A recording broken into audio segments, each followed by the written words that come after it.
Good morning, and thank you. I don't need to tell any of you that New Yorkers are facing a crisis of affordability. From the gas pump to the grocery bills to the monthly rent, and yes, to the utility bills. The costs of daily life just keep going up and up and up. And I'm particularly concerned about how these costs are affecting our seniors. You know, these are people living on fixed income. You know, they've earned their wages, and now they have a finite amount of money coming in, mostly from their Social Security checks. These are our parents, our grandparents, our neighbors. But what is so distressing to me is that the number of older New Yorkers who are now living in poverty has jumped over 50%. Think about that. At this point in their life, when they should be enjoying the golden years, after a lifetime of work and raising families and contributing to their communities, they find themselves in poverty and struggling to pay their bills. And these are the ones who've got more prescription drugs bills, more prescription drugs than the rest of the population. They have medical bills. They're trying to get to the doctor. And as I mentioned, utility bills. You know, you keep the heat warm in the wintertime. You have to keep it turned up. As much as you'd like to keep your costs down, you have to turn the heat up. And that's why, from the very beginning, my administration has been laser focused on doing everything in our power to keep costs down for people of all ages. You think about what we just proposed in our executive budget, tax cuts, the largest tax rate reduction for the middle class in 70 years. Our inflation rebate, which says because everybody paid so much more for everything, we collected more in sales tax, resulting in an additional $3 billion. I want to put that back in people's pockets. Covering the cost of child care, helping people with little kids with our child and infant tax program. Covering the cost of meals in schools. And there's so much more. But the ultimate goal is not to just help New Yorkers get by, but actually to get ahead. But all of a sudden, when something happens, when we're trying to put money back in these pockets, and there's other forces taking money out of the pockets, now we've got a problem. And I'm talking about efforts to raise utilities here in the city of New York for 3 million ratepayers by anywhere from 11 to 13 to 14%. Shocking. And this is a real hit on families. They didn't budget for this. They weren't planning for this. And these bills going up upwards of $500 a year. I'm trying to put $500 back in their pockets because of the inflation rebate, and it's going to go right out the door to pay this bill? Come on, how are they supposed to get ahead? This is intolerable to me. And I want to say this. I've talked to too many parents. I've gone to local restaurants, go to the shopping malls. I talk to everybody. Anybody who'll talk to me, I talk to. They're proud to live in this state. They love this state. They want to raise their kids here. But it's getting harder and harder. And I've got to just say, we're listening to them. And that's why today I'm calling on the Department of Public Service to reject Con Ed's proposal for these exorbitant rate increases. Here I have a letter that I'm sending to the DPS chair and CEO, Rory Christian, that I'm going to sign right now, that expresses my strong objection to what they're proposing to do New Yorkers at this time when they just don't have the money to pay these bills. I'll sign it now, make it official.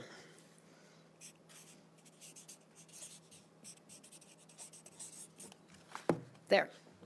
This is a statement of my priorities as governor to protect our citizens from the costs of everything going up, but starting with their utility bills. And I'm going to make sure they understand how important this is to me. But I'm not stopping there. I'm also directing the Department of Public Service to conduct a first-of-its-kind audit of management compensation across the board.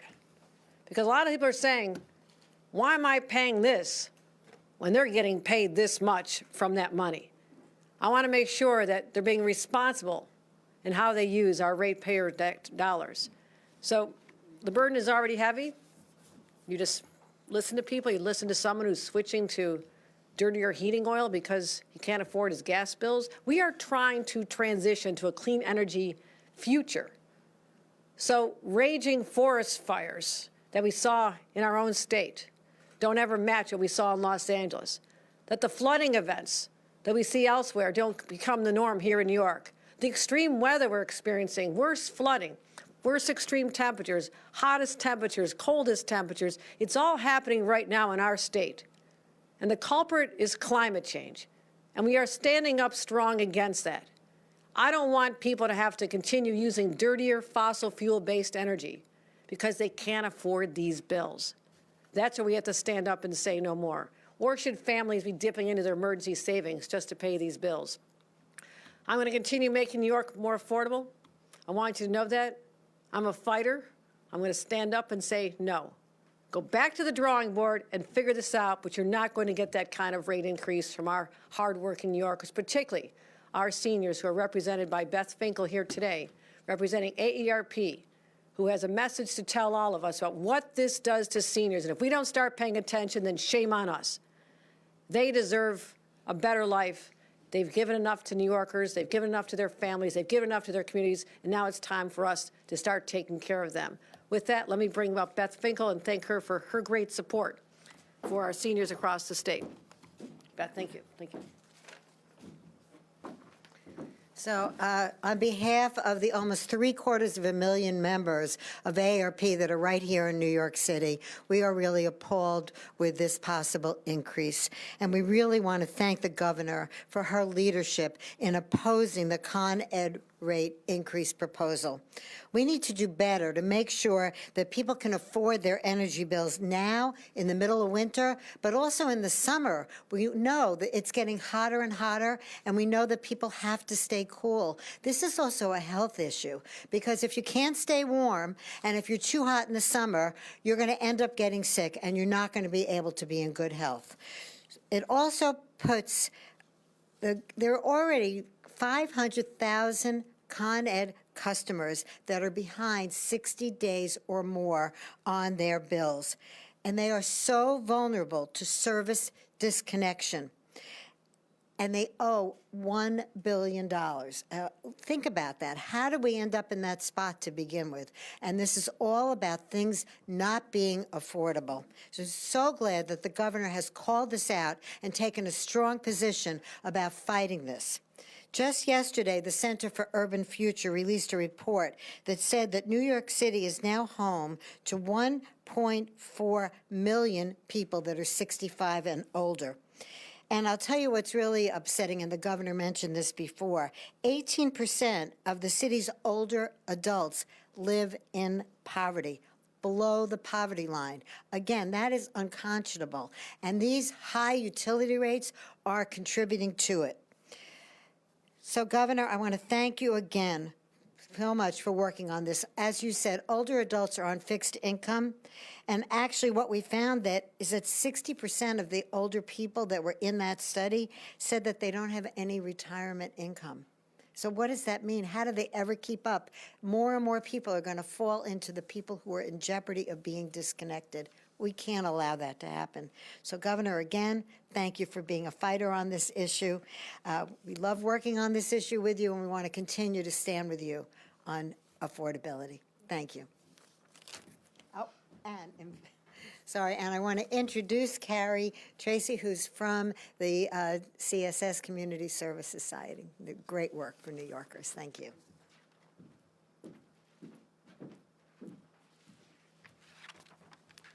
Thank you.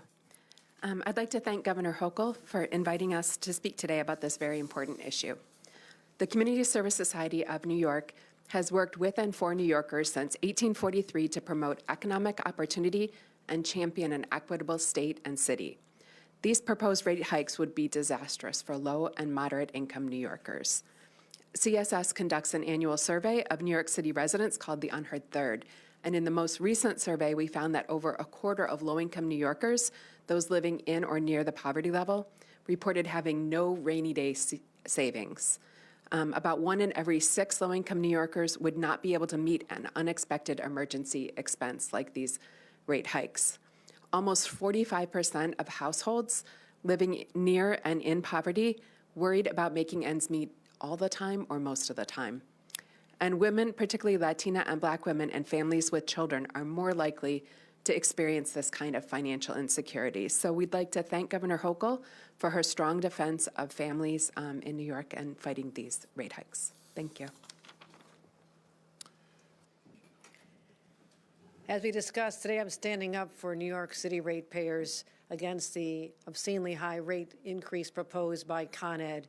I've directed a letter to be sent to the head of the Department of Public Service and asked them to re-examine this, asking Con Ed also to go back to the drawing board and come up with a different plan that does not hit our seniors particularly so hard with these rate increases. Also looking at executive compensation, which I want to find out if that's a driver of these rate increases as well. So at a time we're fighting for affordability, it's time to stand up and use my voice and my position to call out when I feel that people's pocketbooks are being jeopardized. Any questions? We are going to take off-topic questions. Before we do that, does anyone have on-topic questions about ratepayers and affordability? Garland. Good morning, Governor. Good morning. In terms of the action that you've taken today, what can New Yorkers expect for a timeline? Because there's obviously anxiety with the pending rate increase. So after this action today, what does that timeline look like between the governor's office and Con Edison? The traditional timeline is actually almost a year. So this is the very beginning of this. They put forth the rate increase. They have to justify this. There's public comment period. There's public hearings. So this is the beginning of a lengthy process.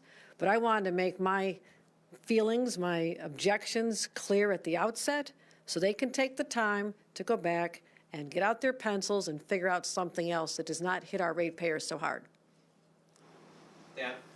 Just to read a letter from Con Ed to the Public Service Commission Secretary saying that part of the justification is requirements for clean heat in new commercial and residential buildings. Could you explain the link between your party, you yourself, the clean energy policies that is more expensive than dirty fuel, and the need for a rate increase in utility bills? When you examine the real cost drivers behind this, I encourage you to look at the property tax increases for Con Ed in the city of New York. That is what our analysis shows is the real driver. Okay, but they cite clean They can energy. cite all they want. I'm telling you what we believe the truth to be. It is a factor, but to increase rates by this percentage is not supported by that. In fact, I have a letter from Con Ed saying they support our initiatives. I can bring that out for you as well if we're going to go letter to letter here. But I don't think I need to. I'm standing with the consumers of New York. Anything else on energy affordability? Yeah, in the back. Yeah, I'm Samantha from the city. I was going to grant property taxes as the biggest driver, which you mentioned. So what are you doing to lower property taxes? We are talking to the city about that, and my question was, if these are newer property taxes because of the investments they're making to implement our clean energy legislation, that's worth having a conversation between our budget office and the city, just to talk about that. I'm not looking to give a tax break on somebody's property taxes just to do that, because everybody else will have to make up the difference. But I want to find out, is the true driver that there's additional investments being made and additional costs incurred to comply? Because I do want compliance. I do want to make sure that we are transitioning off fossil fuel power. And I'll tell you this, it is enormously frustrating to me at a time when we're trying to become more resilient against climate change and focus on renewables, that we have Washington telling us we're basically shutting down the offshore wind industry. That is not consistent with our objectives. And we have to now navigate around that variable because we have been counting on powering tens of thousands of homes, as we've already started. But to have no more licenses being granted with that area where we're counting on plentiful energy coming from creates another challenge for us. We're up to the challenge, but that's a curveball that one would have not foreseen at this time. So working through all that. Okay, anything else? All right. We'll get to you at the end. Let's move to off topics. We'll start with Andrew. Governor, can you walk us through how you learned that the Justice Department is dropping the charges against the mayor? And once you learned it, how concerned are you that, as some critics have put it, Mayor Adams is now a wholly owned subsidiary of Donald Trump, and that President Trump is essentially going to have the leverage to determine everything that's done in New York City? It's an interesting premise. I found out the way most New Yorkers get their news from mainstream media. I read it in the news accounts, which I always hope are accurate. Okay. That being said, I'm going to continue doing what I've done since September when all this started. You know, I worked with the mayor to make sure that he brought in a different team to manage the operations of government. There is a new police commissioner. I spent time with her. I have confidence in her. Crime is going down, on the subways in particular. I want to make sure that we had the resources to get the housing plan over the finish line. That's why I came in at the 11th hour with $1 billion to help New Yorkers get some relief from the high cost of rent because there's so little supply. Working on making sure that the subway system is not a rolling homeless shelter, making sure we have the beds and resources and support we need. I had to work to help clean house. I said, let's get this city stabilized. That worked successfully, and I'm going to continue working toward that path. My objective is not who's sitting in that office and what's going on there. It's about what's happening on the streets. Are people being served? And that is always going to be my primary motivation in what I do. Henry? Governor, just following up with Andrew, you've been unafraid to criticize Republicans when they don't stand up to Donald Trump. We've already seen recent instances on immigration, on funding for the city, when Mayor Adams has not stood up to Donald Trump, at least not publicly. So are you concerned as you go through this Trump era that Adams is now ill-equipped, that he cannot stand up to the president? You're dealing in hypotheticals. If you come up with a true example, then we'll talk about anything. But I'm talking about, I'm not engaging in speculation about the motivation of anyone here. All I'm saying is, I've got a job to do. I've got to worry about people catching bird flu, okay? I'm more anxious about steel and aluminum tariffs cutting down factories in the state of New York and thousands of jobs. So I will do plenty of standing up to that administration and willingly calling out Republicans who are not speaking out. The mayor needs to stay focused on public safety in the city, making sure our streets are safe, making sure our streets are clean, making sure that people feel confident that this city is continuing to head in the right direction. That has to be his laser focus. And I'm going to make sure that that continues to be the focus, because it has to be what we're all working toward to protect New Yorkers. Respectfully, Governor, we are not dealing in hypotheticals. He's been openly criticized for not protecting the city's sanctuary status, and he's been openly criticized for not saying anything when the Trump administration threatened to pull all sorts of federal funding. Those are two specific examples. Are you worried that's going to continue to happen? I will tell you this. I will proudly stand up to fight to make sure that the resources that we've counted on from the federal government continue. I did an event with Senator Gillibrand at a school on the Upper East Side on Sunday morning to call out this was when they were talking about dismantling the Department of Education, but I'm very concerned about Pell Grants. I'm concerned about Title I funding, which is over $5.5 billion that we get in the state of New York. I will continue to say, don't cut us off. We also send still more money to Washington than we get back in services. We get $93 billion a year from the federal government. And I want to establish a relationship of working together and not having to be standing up and fighting every minute. Let's just stop the fighting and continue providing the services that New Yorkers and Americans need across the board. I will be that voice. Hi, Governor. On the special elections bill, why did you choose to hold up the bill to extend the time frame for special elections, and what is the real objective here? I don't introduce bills. It's not the role of the governor. I didn't introduce a bill. You told them not. You expressed to them that they shouldn't take it up for a vote. Ben, you weren't called upon. Well, I have a different question. Okay, well, you pick one or the other, but you don't get a twofer. In the back, Marla. Okay. Yeah, Governor, back to the charges against the mayor. What do you think that this does to New Yorkers' trust of the justice system, that a president can just decide who gets tried and who doesn't? Are you watching what's coming out of Washington? I mean, my head is spinning at all the overturning of traditional practice, including supporting funding allocations previously made by a co-equal level of government, the Congress, and ignoring those. We're talking about executive orders that are overruling everything that we've taken as sacred and saying they're going to overturn decisions by courts. So all I can say is there's a lot swirling around right now. This is certainly one element that's swirling, but there's an awful lot out here. And I'm going to stay focused on what will hurt New Yorkers, possibly, and stand up and use my voice to fight that. This is an election year when a lot of people are going to use this to weigh their decision on. Right, and New Yorkers are awfully smart, and they're awfully savvy. and they're paying attention. And I encourage all of them to make the decision on who they want to lead them in city government in 5 months from now. And that's what an election's all about. You don't need a governor telling people in New York City how to vote. They're smart. They've done this before. I have confidence in New Yorkers. Ben?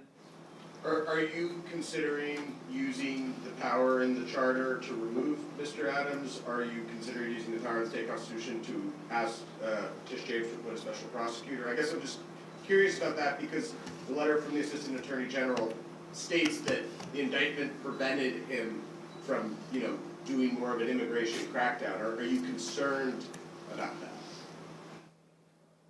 This is from the Department of Justice that we have right now. Okay. I just encourage everybody to look at what has happened to our federal government closely. I'm not sure there's anything to back up anything that is being said there. I don't know what went into writing it. I have no idea what the genesis of all that is.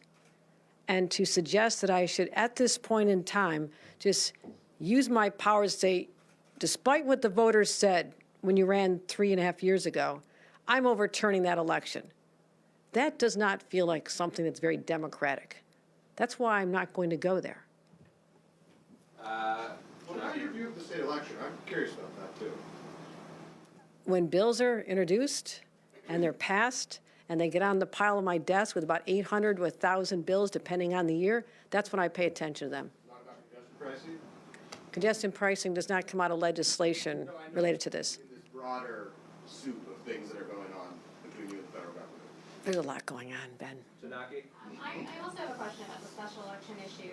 You yourself won a special election back in 2011 to represent the Buffalo area in Congress. Would the people of that congressional district have been better served if there was never a special election in the May of 2011 and that special election was consolidated into the general? Hell yes. That was an awfully short time frame to have to run an election in 7 counties. More time is very helpful for voters to get to know someone. I was known in 1 county out of 7.